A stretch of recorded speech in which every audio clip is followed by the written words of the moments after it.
প্রিয় বন্ধুরা, আজকে আমরা জ্যামিতির খুব গুরুত্বপূর্ণ টপিকস নিয়ে আলোচনা করব। বিশেষ করে এখানে যে 5টি টপিকস আছে, 5টি টপিকস থেকে বিসিএস, প্রাইমারি সহ বিভিন্ন পরীক্ষা এখান থেকে এমসিকিউ এর প্রশ্ন এসে থাকে। আজকে আমরা শর্টকাট টেকনিকের মাধ্যমে এই 5টি বিষয় আপনাদেরকে দেখানোর চেষ্টা করব। প্রথমে আমাদের যে বিষয়টা আছে এখানে হচ্ছে রেখা। তাহলে রেখার চিত্রটা কেমন হতে পারে বা সংখ্যাটা কেমন হতে পারে? রেখার কোনো প্রান্ত বিন্দু নেই।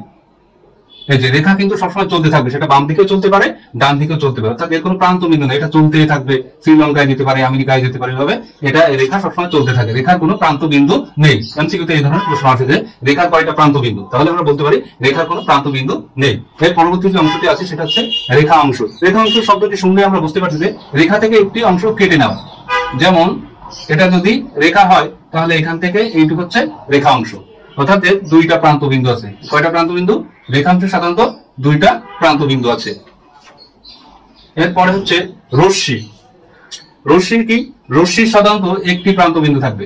এই যে এটা হচ্ছে একটি প্রান্ত বিন্দু, আর একটি মাথা সবসময় চলতে থাকবে, এটাকে বলা হচ্ছে সাধারণত রশ্মি। তাহলে রশ্মির কয়টা প্রান্ত বিন্দু? আমরা জানি রশ্মির একটি প্রান্ত বিন্দু, আর একটা প্রান্ত বিন্দু, আর একটি প্রান্ত বিন্দু এবং চলতে থাকবে। এখন আমরা আলোচনা করব পুরুক্ষণ এবং সম্পূরকণ নিয়ে। পুরুক্ষণ এবং সম্পূরকণ খুবই গুরুত্বপূর্ণ, বিশেষ করে বিসিএস এবং প্রাইমারি পরীক্ষার জন্য। এখান থেকে অনেক ধরনের প্রশ্ন এসে থাকে। আমরা এখন পুরুক্ষণ নিয়ে আলোচনা করব। এখানে একটি কোণ আঁকছি। এই যে মাঝখান দিয়ে, এটাকে আমরা সাধারণত সন্নিহিত বাহু বলে থাকি। সাধারণত যদি কোনো দুইটি কোণের সমষ্টি যদি 90 ডিগ্রি হয় তাহলে সেটাকে আমরা পুরুক্ষণ বলতে পারি। পুরুক্ষণে ইংলিশ সাধারণত কমপ্লিমেন্টারি অ্যাঙ্গেল। এখানে দেখেন এই পুরো কোণটি হচ্ছে 90 ডিগ্রি, অর্থাৎ এই কোণটি আর এই কোণটি মিলেই কিন্তু 90 ডিগ্রি হয়। এই দুইটি কোণ মিলেই 90 ডিগ্রি হয়, আর এই দুইটি কোণ মিলে যদি 90 ডিগ্রি হয় তাহলে তাকে পুরুক্ষণ বলা হয়। আর আমরা জানি দুইটি কোণ যদি 90 ডিগ্রি হয় তাহলে একটি কোণ আরেকটি কোণের পুরুক্ষণ বলা হয়। একটি কোণ যদি 30 ডিগ্রি হয় তাহলে 30 ডিগ্রি পুরুক্ষণ কত? আমরা 90 মাইনাস 30 যদি লিখি তাহলে সহজে আমরা বের করতে পারি। 90 মাইনাস 30 লিখলে আমরা সহজে এর পুরুক্ষণ বের করতে পারি, অর্থাৎ 30 ডিগ্রি পুরুক্ষণ কত? তাহলে আমরা অবশ্যই লিখতে পারি 60 ডিগ্রি।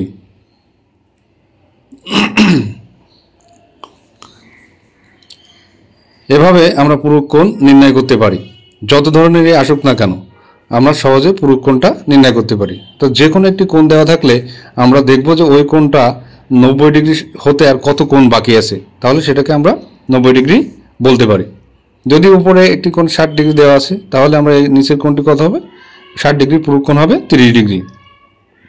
আবার নিচে হচ্ছে 20 ডিগ্রি, এইটা যে 20 ডিগ্রি হয় তাহলে 20 ডিগ্রি পুরুক্ষণ কত হবে? আমরা অবশ্যই সেটা লিখতে পারবো কত? 70 ডিগ্রি। কারণ 70 আর 20 মিলে তো 90 ডিগ্রি হয়। কারণ আমরা জানি দুইটি কোণের সমষ্টি যদি 90 ডিগ্রি হয় তাহলে সেটি একটি অপরটির পুরুক্ষণ বলা হয়। এখন পুরুক্ষণ শেষ হলো, এবার আমরা সম্পূরকণ নিয়ে আলোচনা করি। সম্পূরকণও খুব গুরুত্বপূর্ণ বিষয়, এটিও অনেক পরীক্ষায় এসে থাকে, বিশেষ করে বিসিএস এবং প্রাইমারি পরীক্ষায় এখান থেকে অনেক ধরনের এমসিকিউ প্রশ্ন এসে থাকে। সম্পূরকণ হলো যদি দুইটি কোণের মান 180 ডিগ্রি হয়, অর্থাৎ যদি দুইটি কোণ এর সমষ্টি 180 ডিগ্রি হয় তাহলে একটিকে অপরটির সম্পূরক কোণ বলা হয়। সম্পূরক কোণ বলা হয়। সম্পূরক কোণ ইংলিশ সাধারণত সাপ্লিমেন্টারি অ্যাঙ্গেল। এখানে দেখেন একটি যদি 80 ডিগ্রি হয় তাহলে 80 ডিগ্রির সম্পূরক কোণ কত? আমরা অবশ্যই জানি যে 180 মাইনাস 80 সমান 100 ডিগ্রি। এখন এই কোণটি যদি 50 ডিগ্রি হয় তাহলে এখানে 50 ডিগ্রির সম্পূরক কোণ কত? অবশ্যই আমরা এখান থেকে বের করতে পারবো কত? 130 ডিগ্রি। কারণ 130 যোগ 50 অর্থাৎ দুইটা কোণ সমষ্টি হবে কত? 180 ডিগ্রি। অর্থাৎ দুইটি কোণের একটিকে অপরটির সম্পূরক কোণ বলা হয়ে থাকে।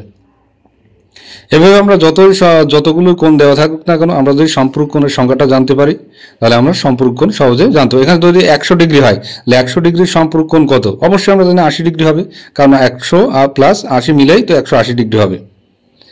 এখানে যদি 10 থাকে তাহলে এটা কত হবে? সহজে আমরা বের করতে পারি 170 ডিগ্রি। এভাবে আমরা সম্পূরক কোণ সহজে নির্ণয় করতে পারি। এছাড়াও আরো ভিডিও পেতে আমাদের ফলো এবং লাইক দিয়ে